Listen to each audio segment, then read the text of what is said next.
This is not a doom and gloom story. It is reality.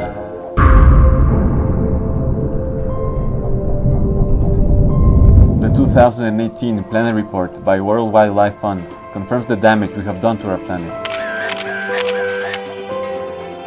Studies reveal how we are destroying it, how we are disappearing hundreds of species, and how, at the same time, we are jeopardizing our own existence. It is just not enough to stop the destruction and the wrongdoings. Now, the important thing is to heal and recover nature. Quoting WWF's General Director Marco Lambertini, few people have the chance to be a part of truly historic transformations. This is ours. We can make it happen. For nature and for people.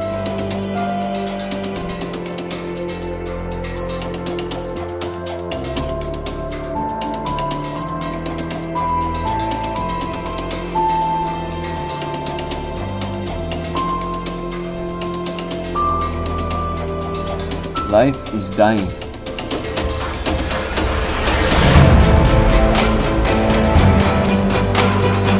Don't let it.